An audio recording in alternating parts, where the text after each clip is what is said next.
अस्सलामुअलैकुम। नवाज शरीफ तो बढ़ गया। बलूचिस्तान में आज इकट्ठी 11 विकेटें गिरी हैं। कोयटा में प्रेस कॉन्फ्रेंस हुई है, उस प्रेस कॉन्फ्रेंस का मैं कुछ आपको थोड़ी सी दिखाऊंगा भी। मर्दान में भी बड़ा जलसा हुआ है। मर्दान में तो हम तवक्को कर रहे थे ऐसा ही जलसा होगा। मैं हूं इब्न सिकंदर खान, एक बहुत ही खास ब्लॉग के साथ। जमे रहिएगा मेरे साथ। जो नए सब्सक्राइबर्स आ रहे हैं मैं उनका थैंकफुल हूँ और उन्हें अपना हम सफ़र बनने पर खुश आमदीद भी कहता हूँ। बाकी दोस्तों से भी मैं ये अर्ज़ करूँगा कि चैनल को लाइक कर दें, चैनल को सब्सक्राइब कर दें और आएँ पाकिस्तान में निज़ाम अदल के लिए, इंसाफ के लिए मेरे हम सफ़र बने। आएँ बातल और तारीकी के स्याह अंधेरों को मटाएं, इल्म की शमा, हक और सच का परचम बुलंद करें। तो बात करूंगा बलूचिस्तान में। पहले तो जो प्रेस कॉन्फ्रेंस हुई है जिसमें बहुत से लोग और ख़ास तौर पर नून लीग की विकेटें गिरी हैं। ज़्यादा लोग नून लीग से ताल्लुक़ रखते थे और इसमें बलूचिस्तान के बहुत तगड़े जो कबाइल हैं उनके सरदारों के बेटे भतीजे नौजवान ख़ास तौर पर वो भी शामिल थे इस प्रेस कॉन्फ्रेंस में। अभी मैं आपको दिखाऊंगा और उन्होंने कहा क्या ये भी दिखाऊंगा आपको। अच्छा, इसमें अचकजई, मक्सी, बजिंजो, रिंद, मैंगल ये बलूचिस्तान के बड़े तगड़े किस्म के कबाइल हैं और वहाँ पर एक कबायली निज़ाम है। हमारे KPK में भी है। तो बहरहाल बलूचिस्तान और हमारा सिनेरियो शायद थोड़ा मुख्तलिफ है। देखें, सिंध में और तरह की सियासत होती है, पंजाब में और तरह की सियासत होती है, बलूचिस्तान का तर्ज सियासत कुछ और है और KPK का कुछ और। मैं मर्दान के जलसे पर बाद में आखिर में बात करूंगा, क्योंकि मर्दान के जलसे में जो कुछ हुआ वो तो हम एक्सपेक्ट कर रहे थे। KPK में तो ज़ाहिर है वो सारे को पता ही है कि KPK में इलेक्शन आने तो देखें फिर होता है क्या। इब्तदाए इश्क रोता है क्या, आगे आगे देखिए होता है क्या। मरी की पुरफजा मकाम में नवाज शरीफ गुज़श्ता रोज़ अपनी पार्टी के कुछ लोगों से मिल के स्वाब दरैन हासिल किया। वहां उसने कहा है मैं झूठ नहीं बोलता, मैं और मेरा भाई झूठ नहीं बोलता। फिर कहा मेरा खानदान भी झूठ नहीं बोलता। फिर कहा कि झूठ बोलकर अगर इख्तिदार में आना चाहे तो ऐसा इख्तिदार मुझे चाहिए ही नहीं। अब आप मुझे बताइए मेरे दोस्तों कि इन्हें जब जब इख्तिदार मिला तो यह फैसला आप खुद कर लीजिए कि इन्हें झूठ बोल के इख्तिदार मिला या सच बोल के इख्तिदार मिला। इस बात का फैसला मैं आप पर छोड़ता हूं। तो फीडबैक में मुझे बताइएगा कि इन्होंने जिंदगी में कितने सच बोले जिनके बदले में इन्हें इख्तिदार मिला। बलूचिस्तान गया नवाज शरीफ, कोयटा में बड़ा ही जबरदस्त दौरा किया, बेतहाशा अखराजात हुए, 5 स्टार होटलों में वहां पर मीटिंगें हुई, महफिलें हुई, नाश्ते हुए, लंच हुए, डिनर हुए। और ये जिन सरदारों का अचकजई, मक्सी, बजिंजो, बुगटी, मैंगल ये वो, इनके बड़े बड़े कुछ सरदार भी उन मीटिंगों में गए और वहां पर हलवे भी बल्कि खाए गए। तो बहुत कुछ हुआ वहां पर। नजर आने ये बयानिया या ये चीज बिल्ड करने की कोशिश की गई कि बलूचिस्तान पर तो मियां साहब का हो गया कब्जा। इससे पीपल पार्टी वाले भी कुछ शौक में आए, कुछ उन्होंने रिस्पॉन्ड भी किया, क्योंकि पीपल पार्टी के कुछ लोग भी थे, खासतौर पे ज्यादा लोग वो विकेटें जो नवाज शरीफ ने गिराई थी वो पीपल पार्टी की विकेटें थी।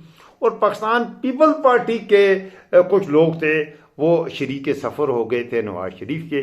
PTI के उस वक्त भी बहुत ही कम लोग, बाप वाले जो होते हैं जिन्होंने नवाज शरीफ का बाप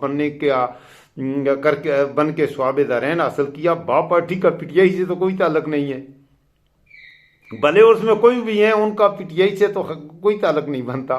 तो बाप वाले उसकी पार्टी में गए। अब जो विकेटें गिरी हैं ये विकेटें गिराई हैं और तबाहकुन किस्म की विकेटें, 11 विकेटें आज गिरी हैं। मैं अभी आपको दिखाने लगा हूं। तो ये जो विकेटें गिरी हैं इनमें से अक्सरियत ऐसे सरदारों के भाई हैं, बच्चे हैं, नौजवान लोग हैं। और उन सब की आप खुद भी यूट्यूब पर देख लीजिएगा वो कह के आ रहे हैं। उनका गुस्सा, उनके जज्बात का भी आप अंदाजा लगा लें। तो इससे एक बात तो ये जहन में रखिएगा कि बलूचिस्तान भी आइंदा KPK ही बनने जा रहा है। वैसे बलूचिस्तान और हमारा थोड़ा कुछ कम्युनलिटीज ज्यादा हैं बनिस्बत, क्योंकि जो गुलामी नस्ल दर नस्ल गुलामी का जो ट्रेंड या एक वो है फोबिया है, इसे जो भी कहें, जो हमारे सिंध के या पंजाब के भाइयों में वो ऐसा नहीं होता। हमारे KPK में तो कम से कम मैंने जो सियासत देखी है ऐसा ऐसा नहीं हो सकता। हमारे यहाँ यही रीत है, हमारा MNA हो या हमारा MPA हो, वो हमारा नौकर होता है, हम उसके नौकर नहीं होते। ये मैं नहीं कहता, ये थोड़ा चीप लफ्ज है, बिलो द बेल्ट में नहीं जाना चाहता। मैं ये नहीं चाहता कहना चाहता कि हमारा MNA या MPA हमारा गुलाम होता है, नहीं होता तो वो हमारा भाई है, लेकिन वो हमारे बराबरी की सतह पर होता है। अगर वो मुझे हाथ मिलाएगा तो मैं उसे हाथ मिलाऊंगा, ऐसे मैं उसके आगे झुकूंगा नहीं। यहाँ का कोई आम आदमी भी अपने MNA या MPA के आगे, हमारे KPK के लोग सिर्फ अल्लाह के आगे झुकते हैं। और ये सबक इमरान ने हमें नहीं पढ़ाया, ये सबक हमें इमरान खान, वैसे वो भी यही कहता है, इमरान खान भी एक आज़ाद मंश इंसान है, कहता वो ये कि मैं अल्लाह के अलावा किसी के आगे नहीं झुकूंगा। ये सबक इमरान खान को हमने सिखाया है, KPK वालों ने, कि अल्लाह के अलावा किसी के आगे झुकना नहीं है। क्योंकि हमारी KPK की यही तारीख है, हम अल्लाह के अलावा कभी किसी के आगे झुके हैं और न कभी झुकेंगे। इंशाअल्लाह झुकेंगे सिर्फ अपने एक अल्लाह के लिए, अल्लाह के अलावा हम किसी के आगे नहीं झुकेंगे। लेकिन पंजाब में और सिंध में जो सियासी कल्चर है, वडेरा कल्चर है, चौधरीयाना कल्चर है, उसमें वो झुक भी जाते हैं। तो एक बहुत बड़ा तबका है, जो सच्ची बात है वो यही है, गुलाम। हम तो चाहते हैं कि हमारे पंजाब के वो भाई जो गुलामों की तरह से जिंदगी गुजार रहे हैं वो उधर से निकलें। अब बलोचिस्तान में जो हुआ है, पहले मैं आपको और आपकी खिदमत में रखता हूँ। अभी मैं आपकी खिदमत में ये ज़रा कैमरा करके अपने लैपटॉप पे मैं आपको ज़रा दिखाता हूँ, आप देखिए, फिर आगे बात करते हैं। देखिए प्लीज़। और हमारा जो यूथ है, मेल फीमेल, ये सारे टाइगर है, पहली बात। दूसरी बात ये है कि मैं फिर ये कहूँगा, बेगैरत और चोर आदमी का पाकिस्तान तहरीक इंसाफ में कोई जगह नहीं है।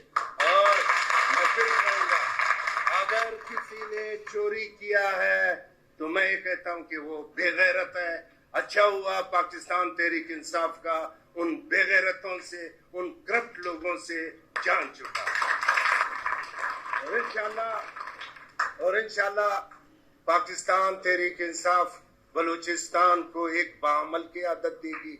और इंशाल्लाह आने वाला दौर इन नौजवानों का होगा, लोकल बॉडीज में और सूबाई असम्बलियों में। बड़ी मेहरबानी करोगे, दिल में कोई अरमान मारना। जी दोस्तों, आपने सुन लिया, मैंने आपकी खिदमत में ये जो क्लिप रखा है। आप ये मुकम्मल प्रेस कॉन्फ्रेंस सुनेंगे तो आपको ज़्यादा मज़ा आएगा, क्योंकि इसमें वो नौजवान भी मुखातब हुए हैं जो आज PTI में शामिल हुए हैं। तो आप देख लीजिएगा, तकरीबन 11 लोग हैं। इन 11 में से तकरीबन 8 लोग ऐसे हैं जो पहले मुस्लिम लीग नून से थे, और मुस्लिम लीग नून में उनकी एक हैसियत है, कोई पार्टी का सीनियर वाइस प्रेसिडेंट था, कोई किसी डिस्ट्रिक्ट का प्रेसिडेंट था, कोई सूबाई प्रेसिडेंट का भाई है या भतीजा है या कुछ है। तो आप इसे अंदाज़ा लगा लीजिए कि PTI में शामिल होने वाले कोई आम वो टट्टू वट्टू नहीं है। और न PTI की तरफ से PTI ने वहाँ पर किसी को बाप बनाया है। नवाज शरीफ गया था, बाप बनाने के लिए उन्होंने उससे बतौर फर्जंद अर्जुमंद कबूल किया है, तो एक ये की बात है। तो यह है बलूचिस्तान की बात। अब आते हैं ज़रा KPK की तरफ। मैंने पहले ही आपको KPK के लोग थोड़े आज़ाद मंश लोग होते हैं, हम किसी की गुलामी कबूल नहीं करते, सच्ची बात है। और गुलामी से मेरे ख्याल में KPK के जो लोग हैं, मेरी यही सोच है, और मेरे ख्याल में आप मुझसे एग्री भी करेंगे, अगर गुलामी की तरफ हमें जाना पड़ेगा तो मेरे ख्याल में KPK वाले मरना पसंद करेंगे, गुलामी पसंद नहीं करेंगे। दूसरी बात, मेरे ख्याल में अल्लाह के अलावा अगर किसी के आगे झुकना पड़ा तो PTI के लोग उस सूरत में भी अपनी गर्दन कटवा लेंगे, मरना पसंद करेंगे, अल्लाह के अलावा किसी के आगे झुकेंगे नहीं। ये मेरी राय है, और इंशाल्लाह है मारूदी हक़ाइक़ भी यही हैं। और KPK माजी में भी ऐसा था, अब भी ऐसा ही है। अच्छा, KPK में मर्दान में आज जलसा हुआ है, शेर अफजल मरवत साहब वहाँ पे गए हैं, तो वही का जलसा हुआ है। प्रिजनर वैन्स भी वहाँ पर भेजी गई पेशावर से। अच्छा, पेशावर से भी पुलिस वहाँ पर आई, और गिरदोनवा की बहुत बड़ी तादाद में पुलिस को भी भेजा गया, लोगों के रास्ते रोके गए। लेकिन लोग उस जलसे में हालांकि वो मीटिंग नाम की वो चीज़ थी, लेकिन वो मीटिंग से मेरे ख्याल में वो मीनार पाकिस्तान में जैसा नवाज शरीफ का जलसा हुआ था, वो मीटिंग भी उससे बड़ी हो गई थी, बहुत बड़ा जलसा बन गया। वहाँ पर शेर अफसल मरवत ने ज़बरदस्त खिताब भी किया, लोगों ने एंजॉय भी किया। आप यूट्यूब पर वो खिताब भी सुन के स्वाब दारैन हासिल कर सकते हैं। तो ये हैं इस वक्त के मरूजी हालात। अभी इलेक्शन नहीं हुआ, मैंने पहले अर्ज किया इब्तदा है इश्क रोता है क्या, आगे आगे देखिए होता है क्या। मियाँ साहब हो या जरदारी, सब कुछ बढ़ जाएगा पाकिस्तान की सियासत में। अगर आप मियाँ साहब का ये नारा है वोट को इज्जत दो, अगर वोट को इज्जत देनी है तो वोट किसी और को पढ़ रहे हैं। वोट ना नवाज शरीफ को पढ़ रहे हैं, ना फजल रहमान साहब को पढ़ रहे हैं, और ना जरदारी को, और ना PDM की किसी और जमात को।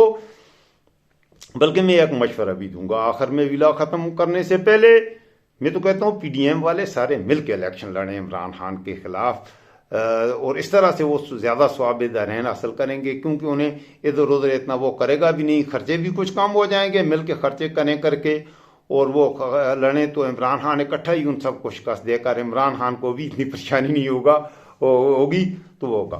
खान जेल से भी अपने पत्ते ज़बरदस्त तरीके से खेल रहा है। शिकस्त इनका मुकद्दर है, और ये आप देखेंगे कि कौन बढ़ गया और कहाँ बढ़ गया इलेक्शन। लोग बड़े बेचैन हैं कि PKI में तो बहुत ही बेचैन है कि या अल्लाह कब इलेक्शन। अच्छा, दूसरी बात, जो इलेक्शन कमीशन की जो चीज बकवासात हैं, या जो लग़वियात हैं, या जो घटियापन है, PTI बल्ला PTI का है। वो बल्ला क्यों नहीं देंगे PTI को? बल्ले का निशान क्यों नहीं देंगे? और निशान को एक बात यह भी ध्यान में रखिएगा, अगर बल्ला ना भी दिया, एक तो ये जुल्म होगा। इंट्रा पार्टी इलेक्शन बिरयानी की देगों पे जो पकते हैं वो इंट्रा पार्टी इलेक्शन सही होते हैं। इंट्रा पार्टी इलेक्शन PTI में हुए हैं, और PTI के लोगों ने इमरान खान को, बल्कि इन इलेक्शन का जो गुज़श्ता इलेक्शन PTI के इंट्रा पार्टी हुए उसको छोड़ें, अब अगर इंट्रा पार्टी इलेक्शन करेंगे तो और भी इससे बढ़ के उसके मुकाबले में, इमरान खान के मुकाबले में, आप अगर PTI का कोई आदमी चेयरमैनशिप के लिए नहीं आता तो इसमें इमरान खान के आपने लिए पकड़ के जबरदस्ती लाए। चलो नवाज शरीफ को हम कहते हैं वो PTI में आया, आके इमरान खान के खिलाफ इलेक्शन लड़े, बिलावल भट्टू जरदारी PTI में शामिल हो और इमरान खान को चेयरमैनी से हटा के PTI का चेयरमैन बन जाए, ये तो हो सकता है। बाकी अगर वोट की ताकत से पाकिस्तान का वज़ीर आज़म कोई बनेगा तो वो इमरान खान ही बनेगा, ये बात याद रखिएगा। और ये सारे मिल के भी इमरान खान के हाथों शिकस्त खाएंगे, ये मेरा तजिया है। आगे आगे देखिए होता है क्या। वैसे सब कुछ बढ़ जाएगा। मुझे दुआ में याद रखिएगा। अपने नए आने वालों को मैंने पहले भी खुशामदीद कहा, फिर खुशामदीद कहता हूँ। मेरे चैनल को ज़रूर लाइक भी कर दीजिए, सब्सक्राइब भी कर दीजिए, और अपने दोस्तों के साथ मेरे व्लॉग्स को शेयर भी कीजिएगा। मैं फ़लस्तीन के हवाले से आवाज़ बुलंद करता रहता हूँ। आज भी मैंने दिन को फ़लस्तीन पर एक व्लॉग बनाया है। जुम्मा का मुक़द्दस दिन है, अपने फ़लस्तीनी भाइयों को याद रखा करें। और आपसे ये रिक्वेस्ट भी करूँगा कि अपने फ़लस्तीनी भाइयों के नाम एक आध पोस्ट ज़रूर लगा दिया करेंगे। अपना लगा देंगे तो स्वाब दारैन हासिल होगा। अपना ख़ास ख्याल रखिएगा, ख़ुद अपना ख्याल रखिएगा, मुझे अपनी दुआ में याद रखिएगा। अस्सलाम वालेकुम।